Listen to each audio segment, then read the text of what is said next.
Yes, ma'am. Walang kung... Live another day. Bakit? What happened? Bakit as is, status quo? What do you think happened? Ang ugong over the weekend. First, only to God's grace. Okay, so the 2 weeks na binubuo ito and they were asking me, na-expect na yung ibang pressure.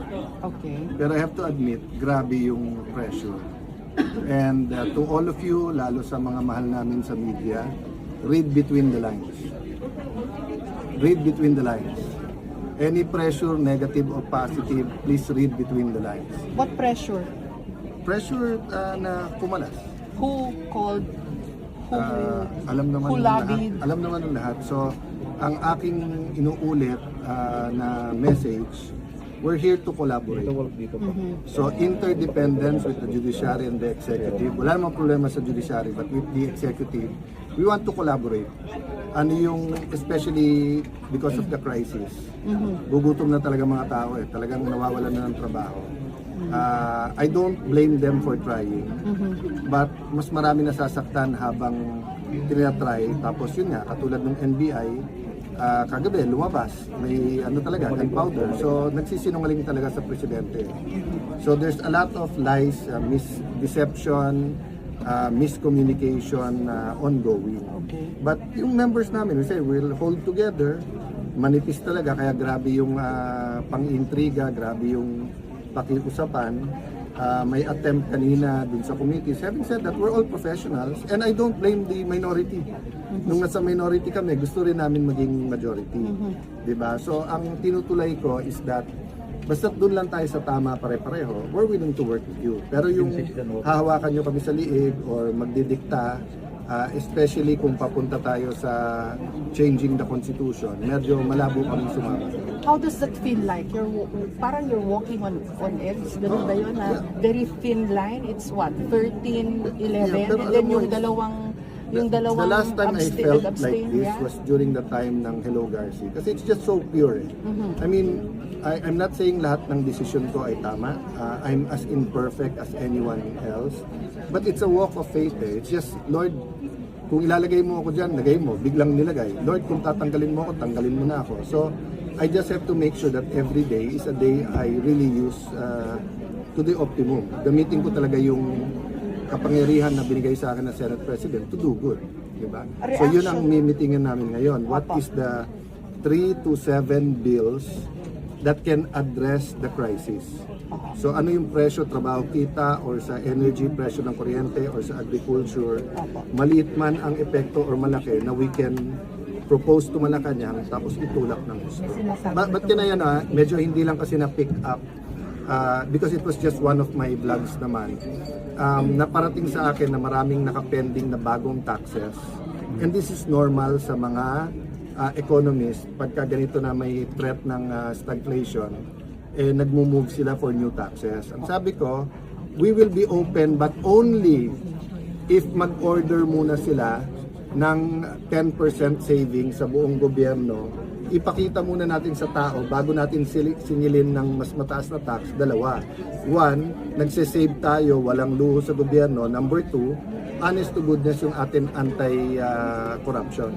Diba? Kasi kung mag-new taxes ka, tapos ang mangyayari, tingin nila binubulsa. Or mag-new taxes ka, pero tingin nila, pag tinignan, marami pang luho sa budget, hindi susuportahan ng tao yun.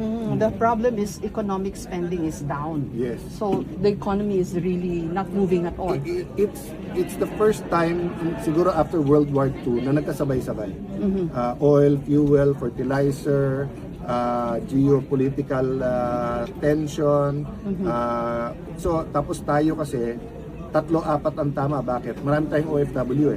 So each and every one na kailangan umuwi, walang sweldo yon. Pag uwi, wala na rin remittance iyon. Okay. Tapos nung tinamaan ng Bahrain at Qatar sa LP sa gas, ang byproduct ng urea, which is fertilizer. Na ang biggest is India. So hindi naman basta't mag-export. So mataas na, mahirap pang kumuha. So ano na what do you call this? Nanganganak at damay-damay. Viral na rin yung crisis eh. Opo. So ito pong nangyari today, is this how the Senate will conduct itself? Na una, you were a Senate session, Yeah. regular session, and then you convened the impeachment So, court, and then biglang naalis na naman yung mga I'll votes answer nyo. that directly, Yeah. then I just want to thank the minority then. One, so mangyayari nito, medyo ilang linggo pa bago mangyari yan yung naka-road na araw-araw na. Bakit? Kasi may 10 days pa para sumagot ang Vice President, tapos 5 days pa, tapos pre-trial pa. Okay. So yung actual na trial, malamang yan, tatama yan naka-break, so malamang yan, maka-araw-araw kami, pero may committee hearings. Ngayon, pagka nagka-session na ulit, yun ang mas malaking challenge kasi kung tutusawa yung everyday, kailan tayo magsesesyon. Pero we will balance it. But I want to take the minority because they're statesman and professional enough. Nagkausap-usap kami na while they don't have the numbers, yung usual na proseso sa Senado, wag nating i-delay. Opo. For the record Senate po, President Cayetano, if we reverse engineer what happened nung Wednesday, parang tama ho ba na kulang ng communication between the GSIS and the Senate? Hindi Kasi kulang. they were not informed, Hindi. you were not informed na nagbarena Hindi sila. kulang, sinadya nila. Sinadya nila. Never, ang GSIS never nagpapasok ng NBI kung may problema sa peace and order. Police parati yun. Okay. Number 2, ibabarena mo yung pinto na lalabas yung mga senador. Isasara mo yung gate sa likod kung kailan lalabas yung mga senador. Tapos nung tinanong namin, wala daw NBI sa loob. O bakit yung ngayon yung may pulbura sa kamay at dito sa loob ng Senate nahuli? Diba? So, Could it have been simpler kung in-inform kayo ng GSIS na magbabarena pero kami to secure yes, the pero door? masisira plano nila. Oh, so you're Malalaman saying, namin eh. Malalaman kasi, it's okay, sir. Malalaman kasi namin eh. Aha. Malalaman namin. So you're saying I'm po at this- deliberate? No, at this point in time, the burden is on them to prove to us that it's a series of coincidences. Okay. Kasi pag ni-reverse engineer namin, plinano talaga nila na pakita sa Senate na ganyan ha. Sige, may numero kayo, nandyan si Bato, ganyan ha. Papaligiran naman namin kayo ng mga armado. Senator Gringo Nasan said it best. Diba? If you are where you're not supposed to be at armado ka, what do you expect will happen? SP Diba? Sami po ng DOJ, sabi ni Justice Secretary Vida, coordinated daw yung move ng NBI, yung mga armed. Inamin niya na coordinated sa kanya. Anong and reaction then he niya? wants to investigate. Gusto ni Secretary Vida mag-imbestiga ang NBI at DOJ, pero sila ang dapat imbestigahan eh. Kaya nga ang message ko sa kanya, hindi ka pwedeng bida kung kontrabida ka. Okay? So kung gusto mo mag-imbestiga, kailangan neutral ka. Si Secretary John Vic, hindi ko kasama sa politika. Si Secretary John Vic, maraming policies namin, hindi niya gusto. Pero nung pumunta siya dito, malinaw. Impartial, sabay tayo, ano kailangan mo sir? Kailangan ko CCTV, sinabit namin.